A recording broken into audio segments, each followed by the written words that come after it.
Be a man. Modernists and traditionalists debate masculinity. 150 for a first date, and then you just ghost me. And the next week, I'm like hurting for cash. I'm like, I could have really used that 150. Like, why did I have to? Also, the trade-off of like going on a date and as the man being like, oh, this sucks, I have to pay, or as the woman being like, oh, this sucks. Oh God, oh God, this is gonna be f***ing awful. Vice has been doing this like Jubilee ass style content for a minute now. We watched the feminist versus anti-feminist one that was awful. This one has friend of the show Christian Walker involved. Let's take a look. I might get murdered is like a pretty big imbalance. How you guys doing? My name's Krishna. Thank you all for being here and talking through masculinity, what it means to be a man, etc. Obviously, we couldn't fit every man in the country into this room.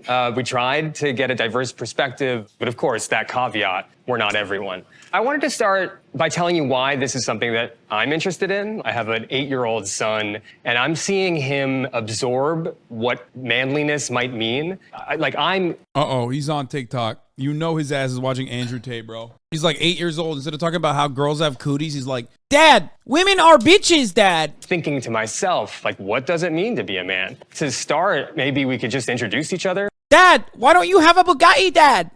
To each other, and if you were to describe what it means to be a man or to be masculine. My name is Tahoe. I'm a black man from the hood. When I was young, being a man, you had to be tough. You had to be hard. And now, to me, being a man is a lot different. Now, to me, being a man is knowing when to be soft. Knowing that you don't always have to run the charge. You can actually... God damn, that's... Oh, shit. Okay, spitting. Listen, you know what I mean? So things have changed a lot over the course of the years for me.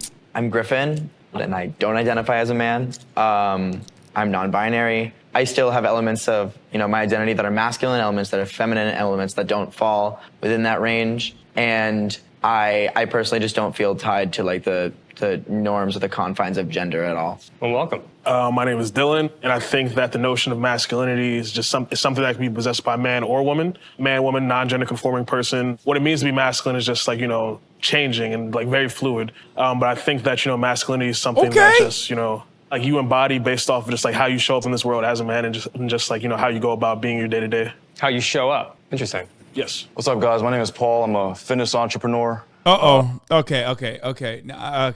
No shot. I'm an immigrant. I came here when I was 4 years old with my family. Oh, God. Here it is. Okay, watch this motherfucker cook, okay? He said fitness entrepreneur, okay? He said, oh, no, he's immigrant family, came here when he was young. I'm seeing all the markers. It's kind of funny how we're talking about it. My take on masculinity is not about talking as much as doing. I think at its core, a man has to be efficient, competent, and be willing to do what it takes for themselves and their loved ones. I was not always a good man. I was not always what you would call a healthy masculine man. And so as my life has changed, I've identified 5 points that I think make a truly masculine man masculine. Okay. I think point number 1 is a man who walks with God. I think people who wear bucket, like 10-gallon hats like this when they're not at the rodeo or at a quinceañera are clowns, okay? And I think most people from Texas would also agree with me on this matter. Point number 2 is a man who stands on principle. Point number 3, which is a masculine man, is self-sacrificing. So someone who is willing to sacrifice for point 4, the people that he leads. A true man is a leader. And number 5... Oh, God. Okay. Yeah. Stop ragging on him. He's probably bald. You're right. He's follically challenged. We don't use the B word here. He is follically disabled. Okay. A masculine man is never a coward. That's a lot there. Yeah. Let's get into that as we go on. I think what it means to be a man is responsibility. As a man, it can come with a lot of power. And with great power comes great responsibility, in short words. Okay. Not bad. That's from Honestly, listen, I mean, the most sane man from Florida, okay, avoided that. So far, with the exception of like the yee ass, like, God, being a man is about being a leader, leading your flock. A shepherd does not concern themselves with the opinions of sheep, that kind of shit. Aside from like the bullshit, like conservative sheepdog narrative, which is a fantasy, by the way, of course. It's been pretty good so far. Spider-Man, I think. Yeah, right? that's what's Uncle Ben. James. Well, my name is James Killen, former United States Marine, turned Air Force officer. Got a couple combat tours, but I'm also a father of 3 girls who mellowed me out the idea of masculinity is something that I find interesting because it is changing, and I can actually see those changes in myself. And I think that's one of the reasons why why I wanted to do this panel. Thanks for your service. Andre. Hey, what's up? Yeah, men. I think my idea of a real man is, someone that... One who sits around and watches Andrew Tate all day. Like, that's what manly men do. Being a real man is about, watching another guy tell you what a real man is. That's what I do all day. And that's why I'm the realest man here. Gets the job done, and provides and all that. I don't even know what that means anymore, but I don't know. It's changing every day. How do you think it's changing? No, it just seems like everything's changing every day. It's like a new world order, so I don't... I have a hard time keeping up with stuff, so...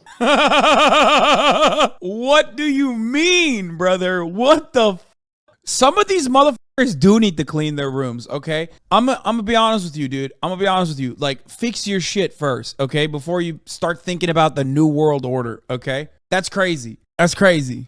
I feel like tomorrow it's going to be something else, and people are going to comment and be like, you're wrong, it's this now.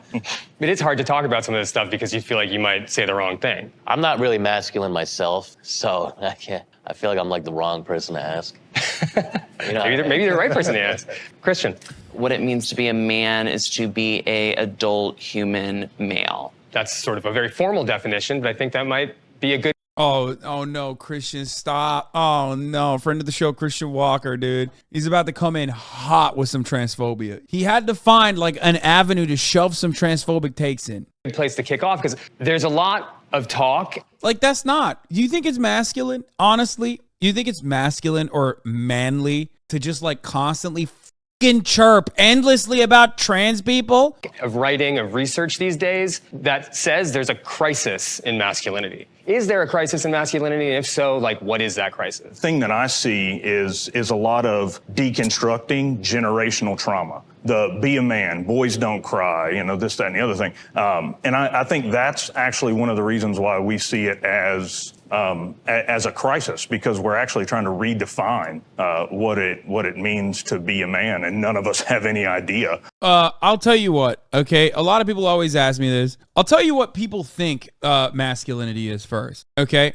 Masculinity or femininity are a set of attributes, right? We already understand that. It's like associated with men, boys, whatever, right? But because of that vagueness of the definition, most people in a patriarchal society attribute masculinity with positive values, specifically confidence. And I think that's false. I think confidence is a separate thing. You can be confident in your femininity, you can be confident in your masculinity, and you can be confident in general. But a lot of people literally just think being masculine, being an alpha male, is just being a strong, confident individual, okay? All of this other conversation about like traditional masculinity versus masculinity now, like all of this shit is dumb because everybody instinctively understands what you mean when you say, oh, that guy's an alpha male right there. Whether or not the terminology of an alpha male is true or not, which it isn't, we already know that. None of that matters. When someone contextually points to a person and says alpha male, it's the same as big dick energy, it's the same as fucking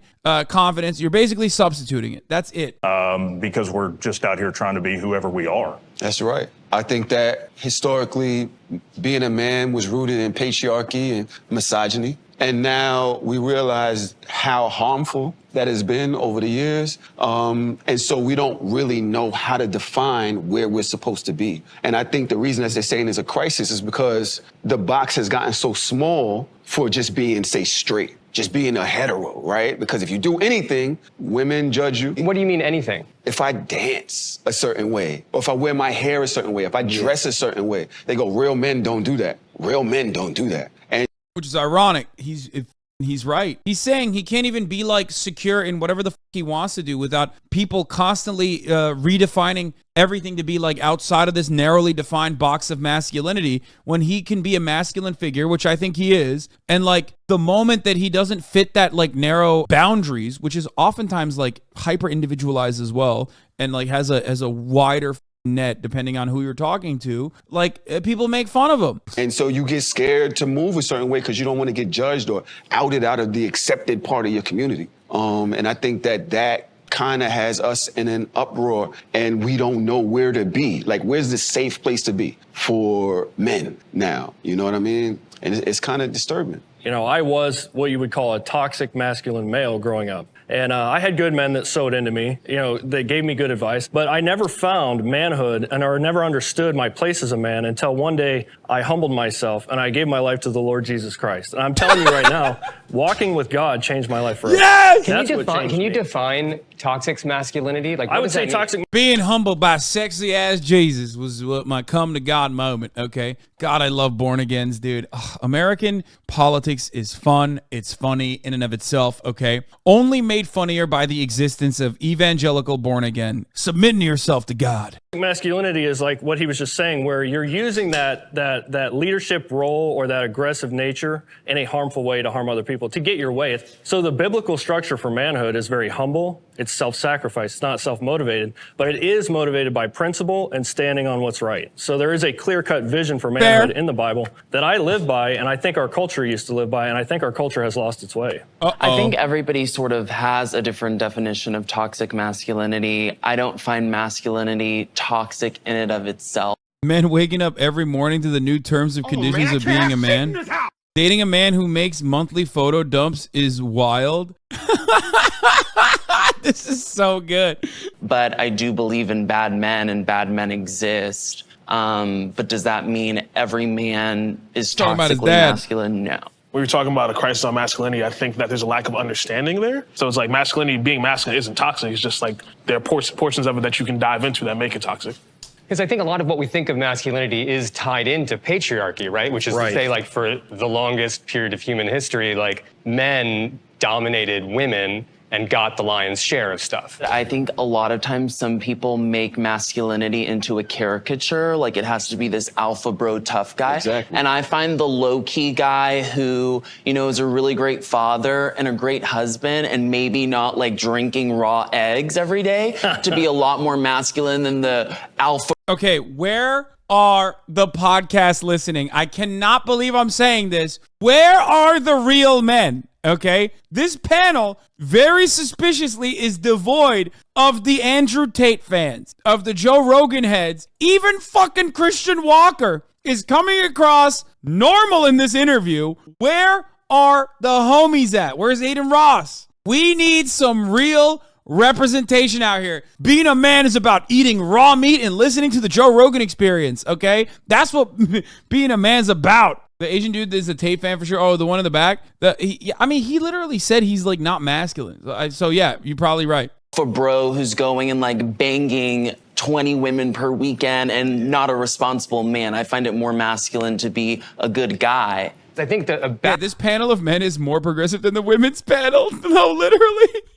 Even the conservative ones have like decent takes on masculinity. What the fuck is going on right now, Vice? Come on, Vice. They rigged it. They brought like even Christian Walker has like a relatively decent understanding of like what it means to be like a decent man, okay? He himself might not fit the bill, okay? Or maybe he does, but he certainly doesn't behave that way with his output. His output is like not very decent, okay? Specifically transphobia, specifically the anti-black racism in many respects, okay? That's like, you know, part of being a conservative mouthpiece. But like, even he is like decent here. What is happening? Let him cook. I bet this gets weird as fuck. Yeah, why is this like, yeah, notice how the Marine veteran is the one who's a generational trauma? Dude, what is going on? Yeah, you have like a hoorah guy who's like, I've done 3 combat tours. Also, honestly, being masculine is about abolishing gender norms, as a matter of fact. As a father of 3 daughters myself, I believe that men are trash.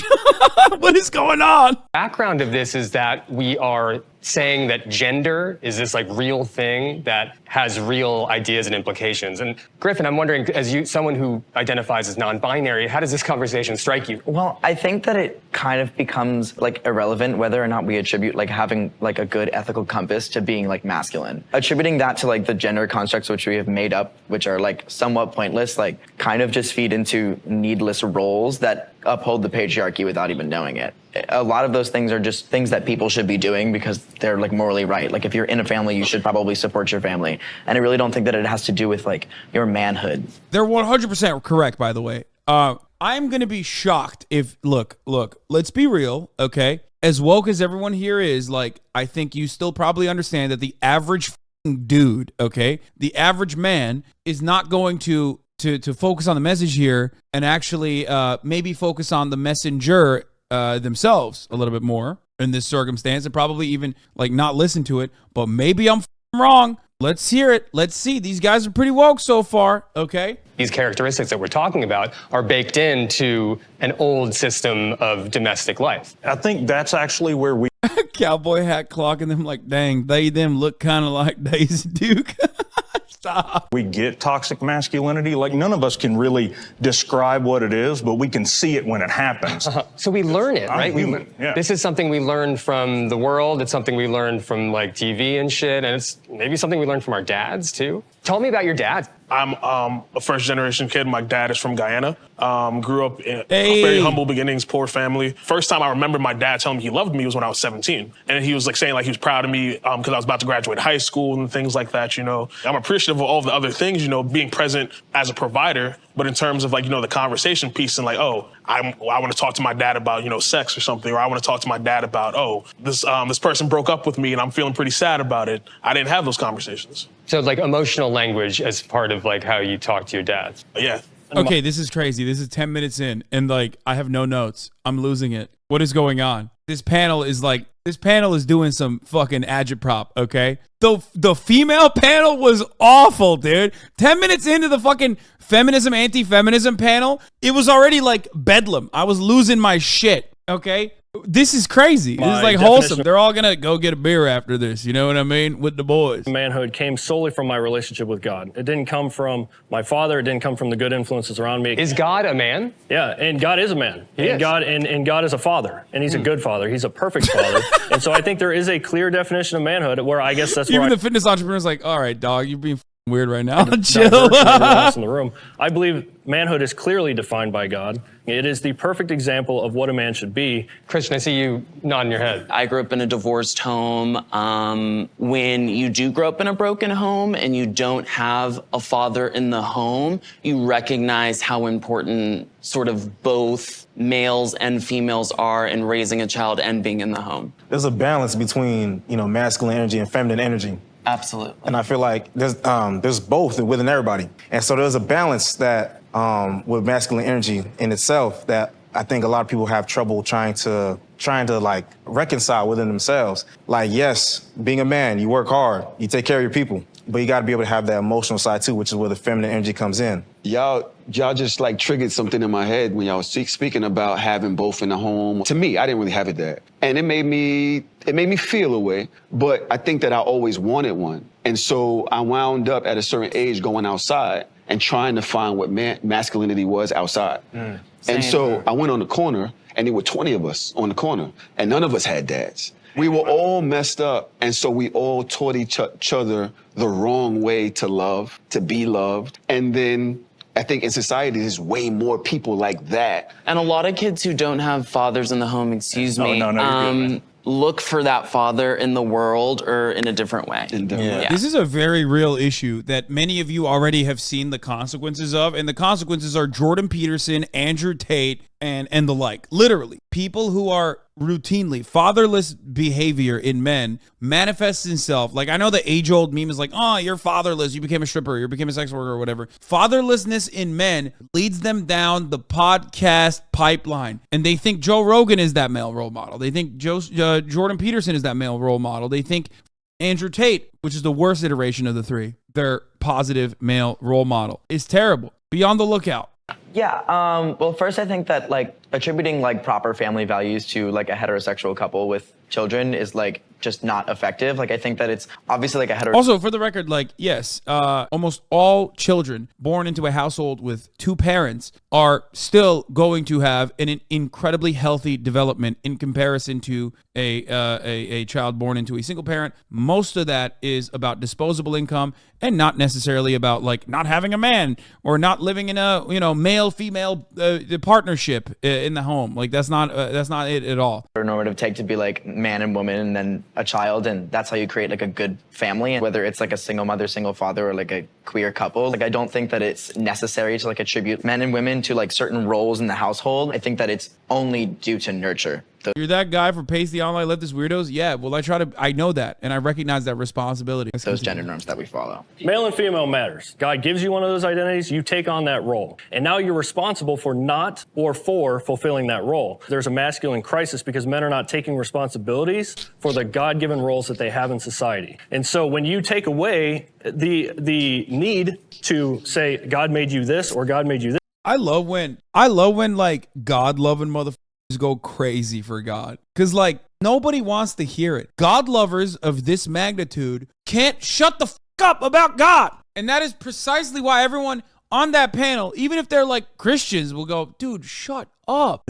Now you don't have to take responsibility for not fulfilling what you were called to do. When you do that, you also take away other things that somebody else may do. If I have a woman or a partner that wants to take on certain roles and I say, hey, those are my roles that God gave me in society, now I'm suppressing that person. Like at the end of the day, we're all human beings. You define who you are and how you behave under God. That's what God gave us, free will. But also, like, I think that the religious beliefs should not be used to like dictate how other people identify or how other people live their lives. Humans need predictability, and when we put each other in these boxes, it gives us the opportunity to make decisions quickly. And I think that's what we're fighting is as a civilization at the moment, is the desire to put 7.5 billion people in specific boxes so that we can have some sort of predictability. I'm losing it. I'm losing it. Ribcorn Andy is just spitting, dude. What is happening? What is happening? They're so fucking good.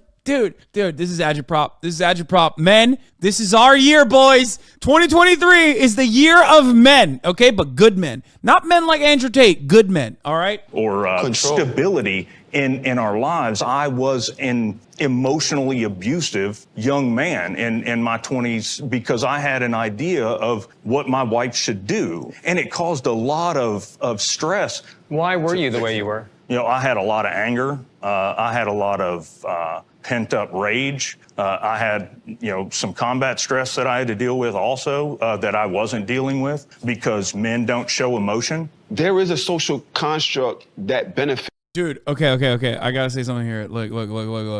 We always talk about like bad therapy or some of the worst consequences of therapy. Bad therapists will just go, yes, queen, and create a fucking process in which like you are basically defending all of your worst urges all the goddamn time and also hyper medicalizing yourself in a way that like makes it impossible to have a normal conversation with you. On the other hand, is good ass therapy. Holy fuck. That's a dude who's just like, that's a dude who literally just went to therapy and was like, I fixed my shit. Responsibility that I've learned as I've gotten older is learning how to not enforce my power, learning over women, over people. You're saying that role gives men more privilege, like an advantage and privilege. I'm saying that it is more self-sacrificing. I do not have free time. I do not have hobbies. I do not wake up during the day and do what I want to do ever. I'm thinking about my wife, my kids, my business. But that's your decision, and that's not like a mandatory thing of your masculinity. Well, if you believe that God is true, I don't. And you believe that he is God,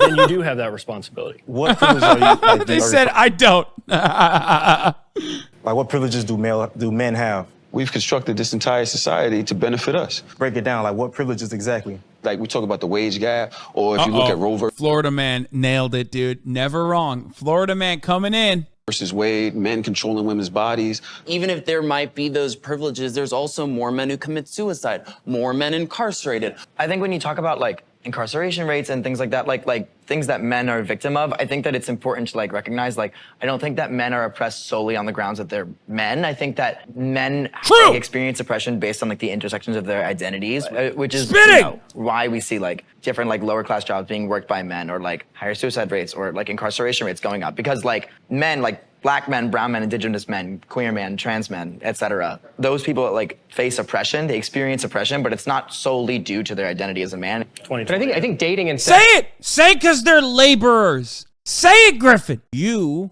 as a man, you're a cisgender, heterosexual, white guy living in America. You are experiencing oppression. You are certainly experiencing oppression. You're not experiencing it on the virtue of being a man, on the virtue of being cisgender, or on the virtue of being heterosexual. You are experiencing it because you are a worker. You are a laborer. You are getting fucked over by your bosses, okay? That's it. You are united with everyone else under one struggle. That is class struggle. X is probably a very interesting place to think about this because it's changing field as far as like what people expect of each other. I date in New York City a lot, and dating-wise, there's a lot that's like asked of a man. Like first dates are like nightmares. I got a question on that, yeah. Dude, it's like, I'm like, what do you want? They got like a checkbox, like, are you gonna pick me up? Are you gonna walk on the outside of the sidewalk? Are you gonna open the door? Are you gonna pull out the seat? Are you gonna pay for the meal? Are you gonna be interesting during the dinner? Are you gonna be funny during the dinner? And then when you walk home, are you gonna drop me off? Are you gonna watch me walk inside? And then are you gonna text me after? And it's like trying to defuse a bomb. Like if you think you're like red wire, blue wire, and you're like one little thing and you're just done. And it's like, I'm to the point where I'm like, I'm so tired of like paying $150 for a first date. Dude, Tate heads are like so pathetic too. But in a weird way, they like recognize how pathetic they are. First, skill issue, okay?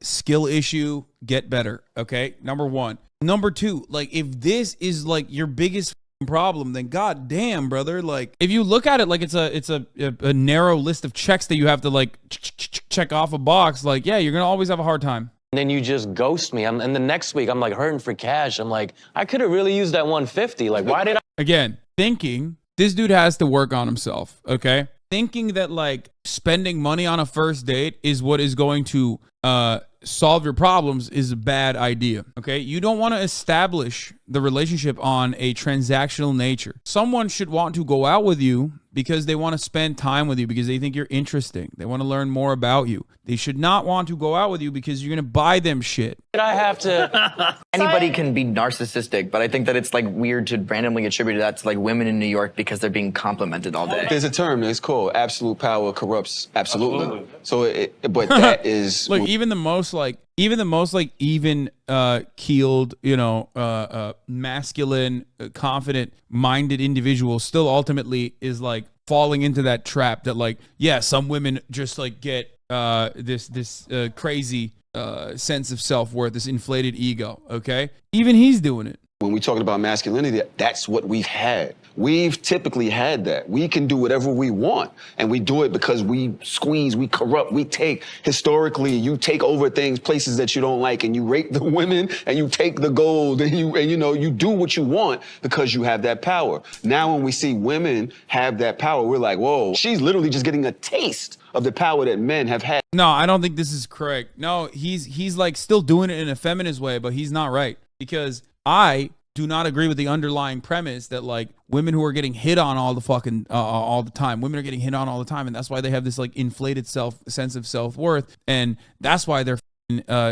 putting men down. Why do I not feel that way? Because I have women friends, and I know what the happens when I will never fully personally understand it, but I know what happens. Like I know what it looks like. It's not empowering. Women that are constantly getting hit on by dudes that they don't want to that they want no business, who also have this sense of entitlement, ironically, are not building a inflated ego. Are there women who have inflated egos? Of course there are. But that doesn't mean all women are a certain way. You have to be able to recognize like, okay, is this person just like ego Andy? Maybe the reason why they're like hyper defensive or not, responding positively to my advances is because either A, I'm just not the guy, or B, they're getting hit on a lot by dudes that they don't want to fuck, and dudes respond weirdly. So now they're just closed off. Oh, trust me, bro. I am that guy.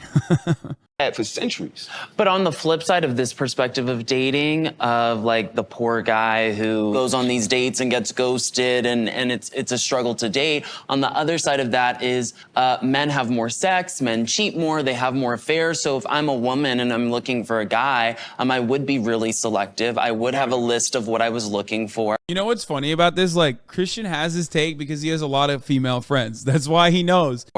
And the guy would have to meet those standards and they would be high. I think that over the last several years, the Me Too movement has given a lot of insight into what women are feeling in the workplace, what they're experiencing, how they're being abused and otherwise silenced, how institutions of power have kept them silent. And we've heard some really awful stories and some terrible shit. I want to hear from you guys what you think about what the Me Too movement did. Has it gone too far? What does it mean for you? I think it's good for women to expose men who are doing evil things in the workplace. I think it's been a good thing in exposing sexual abuse. There's also the opposite side of that coin where women are allowed privilege to do certain things that men are not. And the New York City guy acts like he doesn't have a list of requirements for the women he dates, which we know isn't true. He wants to date 10s without bringing anything to the table. That's the other side of this coin. Whenever like guys constantly cry about like women always want the best partner for themselves, women always female hypergamy, it's like, bro, are you a fucking loser? Are you saying to me unironically that although beauty is in the eye of the beholder, you personally are looking for someone that you do not find attractive to you? Because attraction is a personal concept. So you're literally telling me you want a bad partner, okay? You want a partner that you're not attracted to? Shut the fuck up. Of course everybody wants the best possible partner that they can get. It's so stupid. Or not. So in the workplace, I was working at a place where a woman was grabbing me inappropriately, doing things that were inappropriate. And when you bring that up to your coworkers, you know what they say? They laugh and they say, you should be excited, right? So if a man is sexually abused, the stigma totally changes. Well, I don't think Me Too necessarily like is what prevented people from believing you in your story. And like your story is valid, like I'm not here to suppress that, but I do think that like it's worth noting women are far more likely to be victims of sexual assault. You just experienced a little bit of weakness that women feel most of the time. When we're talking about constructs, you know, you guys are saying we need to deconstruct masculinity. I'm saying there are unequal biases with both genders. When it comes to it not necessarily being as viewed as valid, it happens to be the case because of other men, though. You know what I'm saying? Like other men are. That's all. Whew, goddamn, they're so good. Bro, 21 minutes in, no notes, okay? The boys are back in fucking town, baby. What is happening right now? People that downplay that, and that's where we come back to the talk of, you know, patriarchy and things like that. Was put in place by men and is enforced by men. And I went for a walk to get dinner last night. And I walked several blocks because I wanted to check out a few things. And it was dark. Not a single time did the idea that I would be physically or sexually assaulted cross my mind. Not a single time. I can imagine that doesn't really work out for women. It comes down to biological differences. As a man, you're more likely to be able to have more of a chance to fend off someone attacking you. As a woman, not really. So that's why, you know, we have things like mace and tasers or having a gun. Is it something about it's hard to admit that you're a victim? Yeah, for sure. And to complain about it. People look at you like, remember Terry Crews? You can get his nuts squeezed and shit. Right. It's like, you know? why didn't you do something? Why'd you let him? Look how the world ridiculed him. You know, oh, you ain't do nothing. Like, oh, you a bitch. You know, so we as men, especially guys that grew up in super masculine houses, we don't really like to admit weakness. Well, and it's in our language, right? Like, don't be a bitch. Like, don't be a pussy. Right. Like, it's very real. We internalize that. Yeah. That's all examples of like toxic masculinity. Like it's never to invalidate somebody's experience, but like it must be obvious that like these are rules and roles enforced by men and created by men. Well, and toxic masculinity and power kind of go hand in hand. I mean, we're talking about peanut butter and jelly. You know what it is? I think sometimes we got to go to work and like if we're caught complaining about it, we're like admitting weakness. It's like you're not a man. How does that feel? It doesn't feel great, but that doesn't stop me from doing what I need to do. If you talk about a little bit of pressure that goes with it, yeah, there's a little bit of pressure. If you can withstand it, you become a successful man. But what does that have to do with being a man? Surely like a woman can do all those things, so why even attribute it to your gender? That's a good point, but I think also if you're talking in terms of biological differences, generally men are more logical, right? More reasoning, more factual. I disagree. Okay, that take in and of itself is illogical. Like, so you just betrayed your biological predetermination, I guess? Is that what happened? There's no scientific backing for that whatsoever. I just think it's a commonly used stereotype. I mean, I'm So not. I guess maybe talking about, okay, you guys can say that. I think more about me. Like, I'm more of like a logical, factual-based guy. Like, I have emotions, but, you know, I don't. Except for what I just spat out, which is fine, I guess. You know, sometimes we all have our moments. Don't let that deter me from what I need to do, like my reasoning. Do you talk with people about your emotions a lot? I mean, I have friends. I have close guy friends I can talk to. You do? Yeah. There's an interesting thing came out where like guys these days have fewer than 3 friends. Like, it's hard for men to make friends with each other. I think that's a big problem now in modern times, because and you hear about, you know, the suicide rates going up. I think that's a big reason for it. Men aren't allowed to talk about it with safe people. I think that vulnerability for men oftentimes is viewed as surrender, and like that is a, you know what I mean, that's an example of weakness in which like someone can possibly take advantage of it, or it used to be viewed as such, you know, where it's like, all right, cool, like he cried, oh, that means he's soft, so now I can challenge him. And this is something that I really struggle with. As a black man that grew up in the hood, you couldn't be soft. You couldn't come outside. You know what I'm saying? So you had to take on this persona in order to be a quote unquote man. As I got older, I realized I still had to do that with women. I had to be a certain way for them to look at me as a man. And if I didn't perform in that manner, they also called me a bitch. Yeah, they want a real, like... Right? Poster. So it's like, as progressive as I may want to be, is the world accepting of that as a whole? Because even if the other men don't like it, but the women like it, I might be like, I don't care what the guys think, as long as the women like it. But there are spaces where the women will be like, true. Women uphold the patriarchy 100%. He's right. Now, they are not 100% responsible for it, obviously. No one would make that argument. Vice is literally sexist. This is literally an entire panel of normal-ass dudes plus Christian Walker, not conservative podcasters. What the fuck? This is way more insightful. Yeah, I mean, even Christian Walker, who is supposed to be the right-wing mouthpiece here, is like doing a fairly decent job maneuvering through this landscape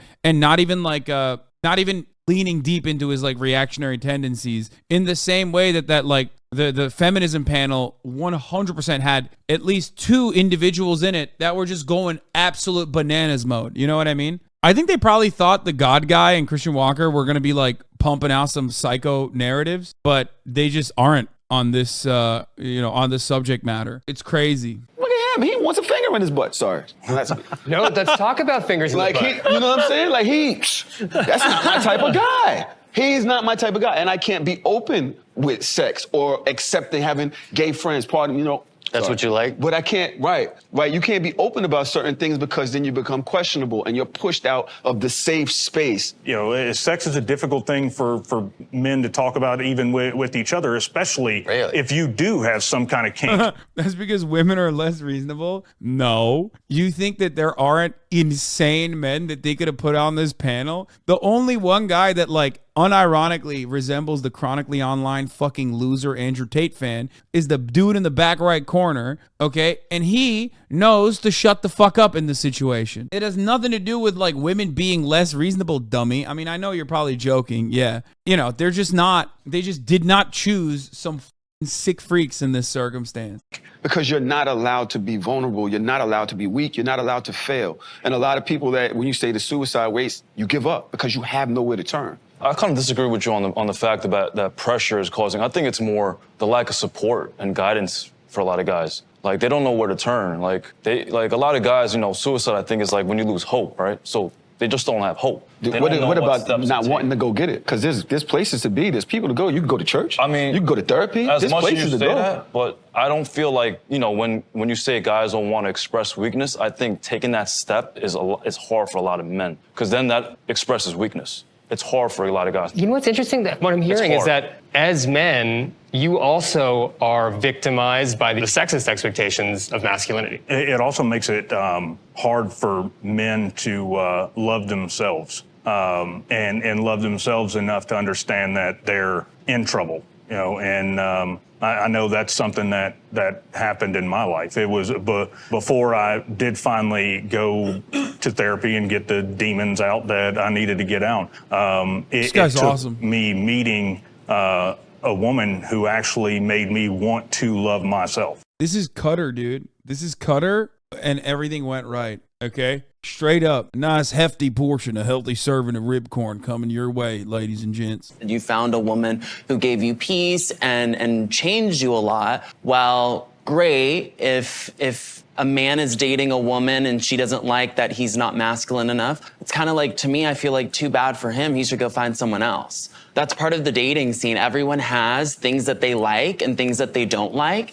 I feel like your preference is your preference, but at like some point, I think it's like noteworthy and responsible to like understand where those preferences or like originate. Not necessarily. I think our life experiences form what we really want in our dating life. And because I grew up in a broken home and I didn't have a man in the house, I want a man who gives me security and protection. I don't think me deconstructing masculine is gonna do that for me. I was missing that in my childhood, and that's what I want in a man. I tend to diverge from like the Freudian daddy issues stuff when it comes to like what Congratulations, I'm so happy for you. I want a man. Yes! They're getting catty! Oh! I like this. I like this. By the way, surprising, but like, I don't even think Christian Walker said anything like all that wrong. I can't believe I'm saying this. Yes. Like he was like that was like a reasonable disagreement for both people to have. Like it wasn't like across the board crazy. It gives me security. Thank you. I think Freud. if I'm with a woman and the bad dates I've had is when I'm talking about my problems, I'm complaining about something, I'm not gonna see that woman. If I'm with a woman and the bad dates I've had is when I'm talking about my problems, I'm complaining about something, I'm not gonna see that woman. If I'm Wait, what? He said if I can't fucking trauma dump on the first date, like, you know, you're not for me. I don't need a lady. I need a therapist, okay? Healthcare is expensive, and mental health and you know, therapy, that shit's even more expensive because it's usually not covered, okay? So guess what? I'm trauma dumping, bitch, okay? First date, you're going to hear about all my problems. And if you don't want to put up with that, then, you know, it's not happening. projecting more strength and I'm more charismatic, I'm positive, I'm probably gonna see that woman. So I think as much as like guys, you know. Oh, he said they are, wait, dude, he is not doing a good job describing this. Holy I think he's saying if a woman is trauma dumping, he's not going to see this woman. Or is he wait. Thank you. I think Freud. if I'm with a woman and the bad dates I've had is when I'm talking about my problems, I'm complaining about something. Oh, no, I got it I'm not right. gonna see that woman. If I'm projecting more strength and I'm more charismatic, Yeah, women expect you to be strong is what he's saying. But yeah, if you're trauma dumping on a first date, yeah, no shit. Like it's not gonna work out. That's not a good date. I've been on shitty dates where I was not in the right mental mindset, didn't have the right attitude. That's, you know, you just take the L and you move on. positive, I'm probably gonna see that woman. So I think as much as like guys, you know, you want guys to be vulnerable, that doesn't work a lot of times. And I think it just comes down to that. That's what I'm saying. That's what it is. Like, that's what I'm saying. And it sounds like a lot of you are saying that's wrong. Yeah, and it's like, I'm not saying it's like, wrong. I think it is what it is. I just think that society teaches you have to be a certain way. and that's really, And that's my issue. Because Right. if this is who you are, your character, right? It just blossoms into this person that loves to pay for dates, loves to open doors, and loves to walk in the house, then that's fine. But when society tells you that from a young boy, that that's the only way to be as a man. This is the only way to be. And you think about things like, say, people on the down low that don't want to come out till later because they're scared of societal pressures, right? You should be able to be whoever you want without society telling you you have to be this way in order to fit in this box. What is big dick energy? It's when confidence crosses the line of arrogance. That's exactly. I don't People have agree. told me No. people have told me I have agree. BDE. You have BDE? Yeah, people told me I had BDE. You didn't. No one has told him that. But he does have a level of confidence. No, he does. He does. He has a level of confidence that comes from being like being aware of his stupidity. You know what I mean? Like, no, he's funny as fuck, dude. He's just like, he's so funny, dude. He's just like, yeah, dog, I'm kind of stupid. I'm kind of a schlub. Like, I ain't got no money. I'm broke. No, it's awesome. In that back room. Not to show off. Right? Even he said, look at that. I think BDE is like just a confident man. I don't think it's an arrogant man. I don't find arrogance to be big dick energy. I find it to be insecure. If you're arrogant, you're trying to like, I find it so odd to equate somebody's like the size of their genitals to like the quality of their character. Like what? That's nobody's It's a lot of business. odds. It's more of just like a metaphor. I don't agree though. Yeah, for confidence. See, but It's not really like then it comes back. Now we're getting into like a deeper conversation, which like some men see a value based off the size of what they're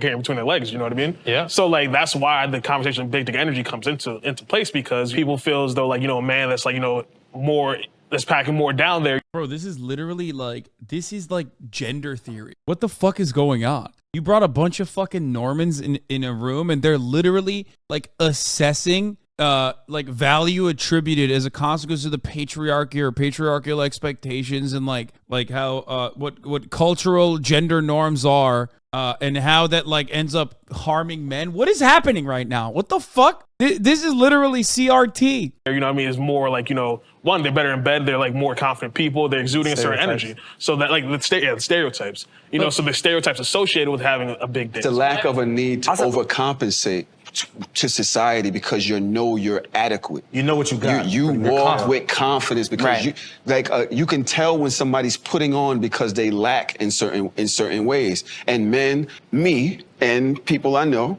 equate manhood and masculinity to their dick size and how much money they got. Like it's like, yo, you feel more confident. And sometimes that kind of stuff bleeds into violence. And you see that in domestic violence situations, like men are like the perpetrators of that by and large. There's something wrong with masculinity when it becomes violent. 100%. I also think because of testosterone and a number of different things, men are inherently more violent. But being able to control it, that's we the should important. teach It's being able to self-control. control That's where it. the responsibility comes in. Yeah. I think you know you hear the whole saying like it's better to be a warrior in a garden than a gardener in a war, and I think there's a lot of wisdom behind that saying. Oh, Jordan.